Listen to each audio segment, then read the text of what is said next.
Good morning, everyone. Well, we got some kind of a little dip going on here. So do we buy this one or go lower? I'm thinking lower. I don't know what right now, but let's start with what is. Found support at the 20 MA, which is lined up for that minor support area, which according to how I've seen things over the years, that's a subjective reference point just to reinforce those taking the swing course or MTS. Why do I say that? Because most of the time you'll see it go right through it when prices have traded below and above. So it's not a new reference point. That's why in the course I say it's been neutralized. It went down, it came up, it was used as a reference point, went above. Being said, the majority of the world is going to look at that, and it's the way it's been for years anyway. There's nothing there, just same as this 20 MA. There's nothing there to the left. So it makes it a subjective reference point. Anyway, enough people look at it, it becomes a self-fulfilling prophecy, and you can see there's been a little dip here. The significant reference point is down here. So even though while things may stabilize at this point because of a subjective reference point, in addition, we have to look at the other markets, because one market could already be at support, and that stabilization is going to create stabilization in another market. As we look at broader market indices, especially at the futures, one market can affect the other. So looking to the left here, and see, there's just nothing. There's really nothing there. So you might say, well, what about that pivot low there, Greg? Well, the question always comes up. Well, how much do you want to risk your money on a trade on a little reference point like that, as opposed to this big overhead rounding top or head and shoulders type of top, which is now broken down below all of this support? So we can't know for sure, but ultimately coming down to this significant area, common sense, it's a bigger area, hasn't traded below, comes down there, that is going to be where a higher probability buy point would be. And that could be 3-4 days from now. We don't know. That's the ebbs and flows at intraday, where this comes back up, it goes back down. And so as we monitor this, mark off our reference point, we see the move started here and went there, kind of eyeball around halfway. If it bounces back up, which it's stabilizing here, and if it goes all the way back up here, it's like, what's going on? It doesn't appear that it's going to go down there, which would turn this into a bottoming tail bar. So we'll see how it plays out. Right now, we've got a relatively wide range bar into a rising 20 MA. And for the moment, things are stabilizing in that area.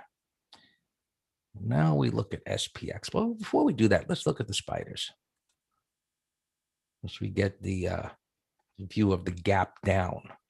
And so this is creating a big void. So let's call it 386, 387, 20 MA, gapping down in that area. And we've got that reference point. And so factory work, we've got to go through the process, even though we know where things are at. And of course, we have to make it red. And there we go. So coming up here, if it should come up there to fill the gap, there's going to be sellers. That's where we'd want to short it. And let's assume that that little bottoming action that's going on here actually creates a rally here pre-market, as far as it relates to SPX. All right. If we're going to do the call side, we want it to be up above here. Looking at 39.20, 39.40 after a rally, assuming it can rally, right? Coming up into this area, then it would make sense to look at the call side, and ideally 39.30, 40 up above the high of this bar. If you're a little more adventurous. Let's see, 39.20 could probably work. As we've got this resistance area right there at 3,900 and filling the gap there. Right. On the downside, 38.20, I have written down here. Yeah, 38.20 is what I've got written down. Now, it's obviously it's gapping down here. 38.20 is far enough away. It's in this area of support. We'll see in the first probably 10 minutes whether this intraday pre-market low is going to hold or whether it dives down there. Right? The ideal scenario for selling a put spread would be for it to dive down there and the premiums pop, and then you can get even down to 3,800, to get even further away. So when I look at these things, it's not about more money, it's always about more money, right? What am I saying? But with these things, it's about reasonable amount of money, almost a sure thing as to be able to collect that money and not, get clobbered, because the leverage is tremendous. And so getting further away after a drop where the premiums would pop and where there would be a more significant support level and high open interest would just make a whole lot more sense. I mean, said, I don't know if it's going to get down there, but if it pops up, well, then look at the call side and you can decide whether, if it is rallying up, whether you want to get a little closer, right? Anyway, some of this becomes a personal decision as to your own trading plan and your risk parameters. But anyway, this is the significant support level, and this is up here your significant resistance level. 39.20 has got juice, and I think it's very doable, right? And if it rallies into the gap fill and we get some kind of 5-minute reversal, double top, M top type of pattern, you could I suspect you'd be able to go to 38, 30, or 40 to get above there. So we'll see how that plays out. Okay. Now, this is what I was talking about. One market stabilizing the other. So we see there's nothing to the left on the S&Ps. Well, the NQs are down here.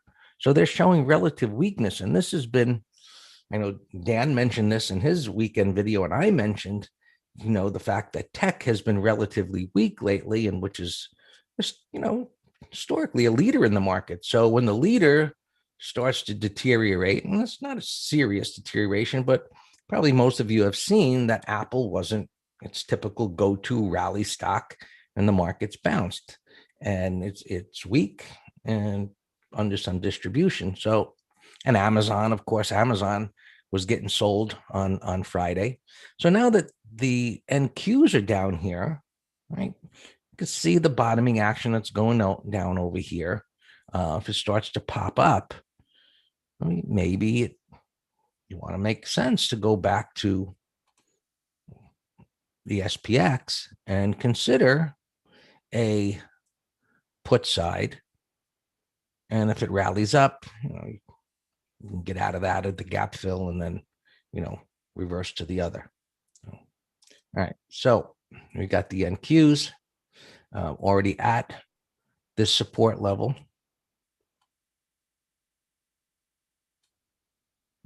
You can see all of the congestion that's there.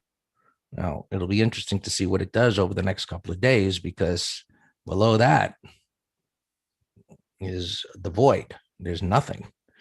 So we'll see how much prices stabilize in this area, and we'll see if they can get turning back up. And if buyers don't come into the FANG stocks here and this jiggles around, and of course we go back and do our factory work, right? When you see where the 20 is in the middle of that bar, this isn't a complete bar. So it's really not something which say, okay, here's the middle of the range, because it's not a, wide range red bar yet at the close, where it's, I stay in the lower half of it and so on. So that being said, it's a pretty big wide range day already. So when I look at this, one of the, I look at ranges now, there's a giant big range. but it came at a high after going up. Whereas this is going down for several days. Here's your continuation measured move type of a pattern, which I talked about in the weekend video. And so somebody was saying, well, what is that? Well, do I have my line here? And you just kind of project that down. And this on the NQs, as I explained there, comes into there's a gap there. So somewhere in this area could be where the NQs and the NASDAQ are headed, somewhere in here between the 20 and the 50. We talked about that as well. That, we've got this stabilization area for right now. So we shall see if it can get above here at the open and rally a bit. And IM has been showing some relative strength lately. And you can see it's not down that much. Well, it's down 160 points, but, it's just down below this area. It's not breaking this support area there. You got all these bottoming tail bars. So it'll be interesting to see what this does. I know Boeing is down, and, I guess there are others that are holding up. But, looking at the different markets, this is showing relative strength for the moment.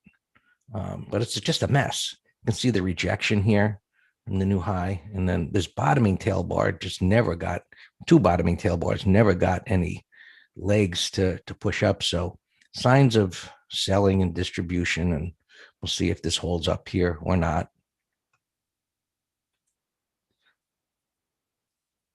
Well, the Russell, come on, chart. You can see the support right there. Look to the left, coming up into some resistance, minor resistance. I don't know why this isn't coming up. Anyway, it's been showing some relative strength lately, as everybody knows. Bonds,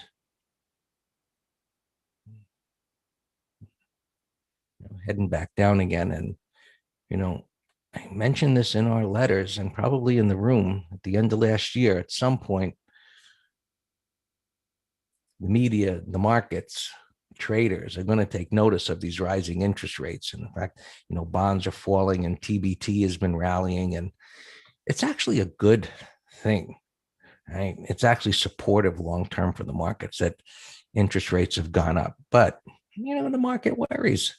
So market's got to correct at some point. It needs a reason. The media needs a reason to talk about it. So why not be rising interest rates, which all of a sudden, they've been going up for a while. Now they're taking notice. And where's my TBT? Anyway, you can see the breakout of this multi-month range, and it's got room to rally. So, and it will go higher, and there'll be buyers on dips. And so the market will worry about that. But the yield curve is steepening, and that's a positive for banks and perception about the economy improving and all of that goes with it. Where we can see interest rates are. Anthony, you can go to almost any website. You can go to Bloomberg.com. You can go to, stockcharts.com. If you've got, I'm sure, a trading platform, you can type in here, $TNX is the 10-year. $TYX is the 30-year. FVX is the 5-year. You can see they're all going up. But what you want to keep an eye on as well is the 3-month. As long as that stays flat to down, the market is going to come back, even if it goes up a little. But once this starts to rise a bit, that means the market believes the Fed is going to become a little more aggressive or thinking about tightening. And that will worry the market. but it's got a long ways to go before it ever has any influence of a bear market. All right, let's continue. It doesn't get too late. How gets bought in rising rates other than banks? Well, you've seen cyclical stocks, Caterpillar, Deere has been doing well. Now, gold has been interesting, but it's turning around today, right where it needs to. And, some have suggested that Bitcoin is the new gold inflation type of hedge, because everybody knows, gold has just been dead in the water, but I think it's going to turn here. It's starting to turn. You can see it's up, but let's take a look at oil. Last week, I talked about the slowing momentum here, pulled in a little bit, back up here. It's a little extended, so I'll probably correct a bit. But gold, you can see down here near this prior pivot low, and we've got a little minor breakdown failure here, and it's inching back up. And granted, it's in a downtrend on the daily time frame, but it is on support. So this is how your bias can be leaning toward the long side in a lower time frame that's in a downtrend, where you've got a higher time frame. This isn't an uptrend, but it's gone sideways here. And if we go to the monthly time frame, it's in an uptrend. So it would make sense for this to begin to stabilize here based on multiple time frames. Internals, Blue Chip's asking me about internals, which I rearrange things here. On my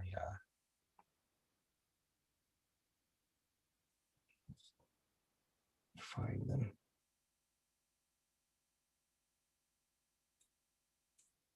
There we go.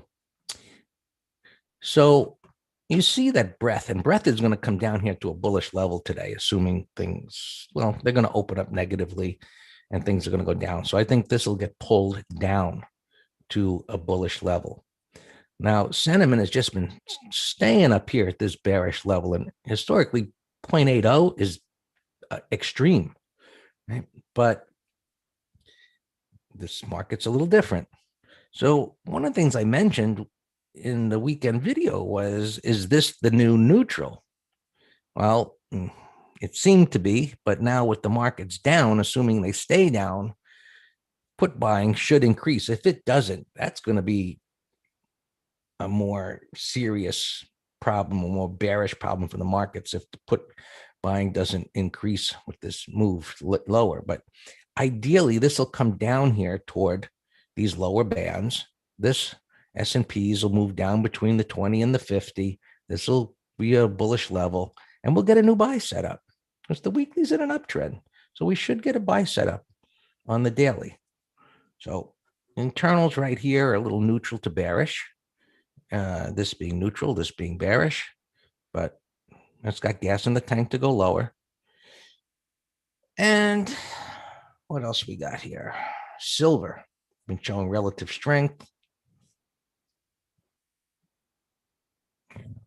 There we go. It's not moving up as much, but we've got this big bottoming tail bar. So that looks good. Looks like it should go higher. And lastly, we look at the transports. And they broke out to a new high. So relative strength last week. A lot of things were down on Friday. So what we want to see as this market corrects, and assuming it doesn't just rally back up to the highs today.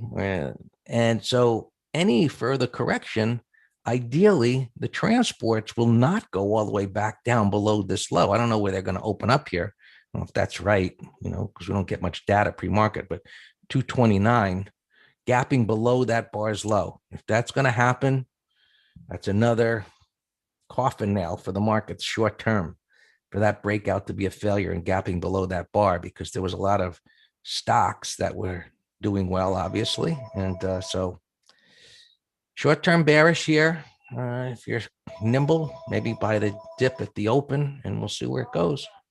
All yours, Dan.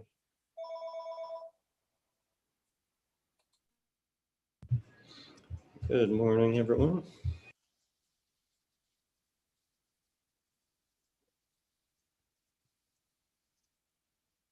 Yeah, Greg, you were talking about yields, and it's so funny. It was so predictable. You've been saying it for weeks. Well, the media is finally going to take note of this, even though it's been going on here for a month. We've been long for many months in our ETF trader, and now they're talking about it. Obviously on CNBC, it's on the cover of the Wall Street Journal today.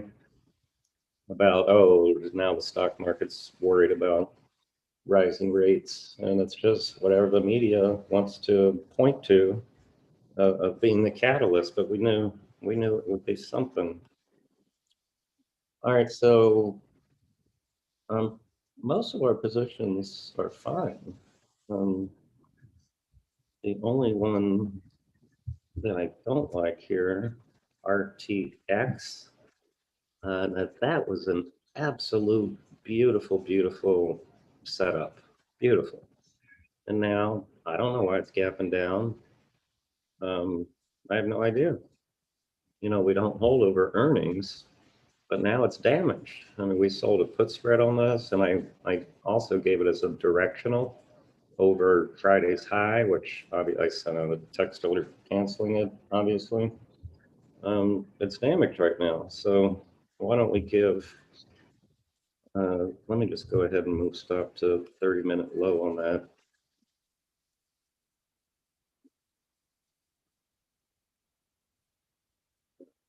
Stop, just so we don't get wiggled out.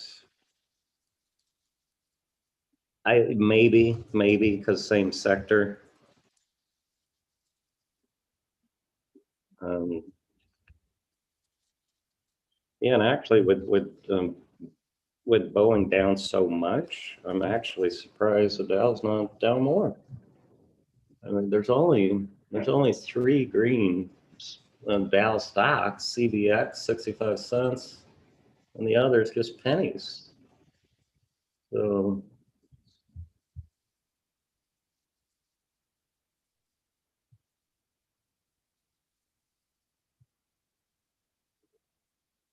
let's see. Thomas is asking about a couple. Yeah, no airlines, DFS, absolutely no pattern. Upside shakeout, downside shakeout. There's nothing to do there. Yeah, we've been talking. We nailed these airlines last Monday on the breakout here. We had a couple put spreads. We're long AAL, which I said sell half or third pre-market. Remember we were talking about the idea of the laggards, and we're going to be having MT Live this week talking about, just comparing the quality of two stocks in any sector, and then the concept of playing catch up. We're in Sky West short puts, and this was a superior pattern, but we can make money on the laggards too. And that was a fantastic one. That's Pratt and Whitney.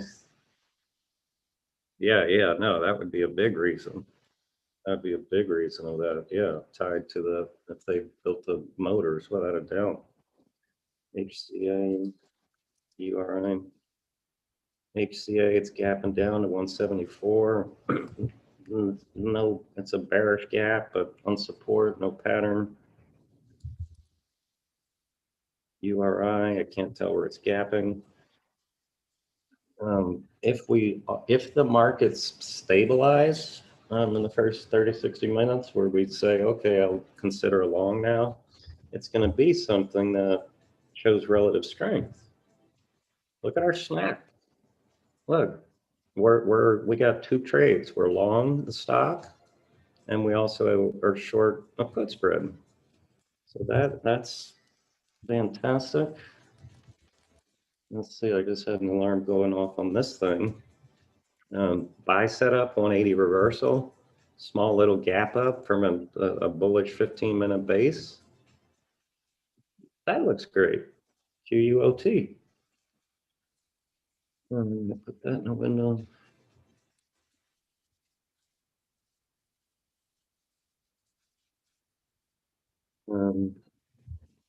All right, let me continue here. Ebix. Ooh, that, I wonder if that's a bio. That is getting its head chopped off. Boeing, we talked about 211. That's a big mess. But yeah, airlines are doing well. Look at jets. We're long this in our ETF trader. We still have, like I said, Delta, UAL. UAL's the plane that had the trouble with the engine, and it's gapping up. See that? So the benefit of the one firm came out and just upgraded like 10 airlines, and so I guess the benefit of that is greater than the negativity of the lawsuits that will be coming. Our, junk is holding here. RCL. They said they lost $5 a share.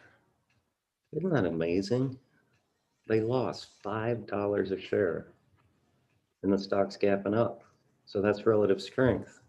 And since it's earnings, we'll still get that volatility crush, but they'll still be high. So this is a definite candidate for a put spread. Riot, I posted as a call spread candidate, 30-minute low. It was a climactic sell setup. Then it's, I got two topping tail retests of that same high, and now I got a gap under Friday's low. So that looks fantastic. PBR, I don't know what's up with this, but that's a nasty gap, over 20%. Wow. EDAC, never heard of this, but this almost kind of looks like Snap. Bullish consolidation here. See what the monthly, well, monthly is not a core. JWN alarm just went off.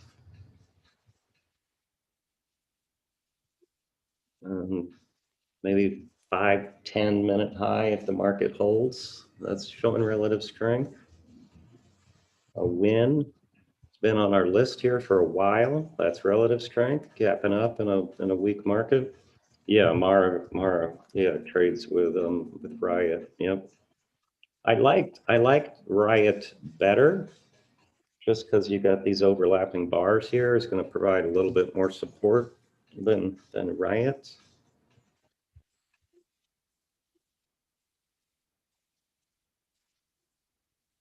Buy it.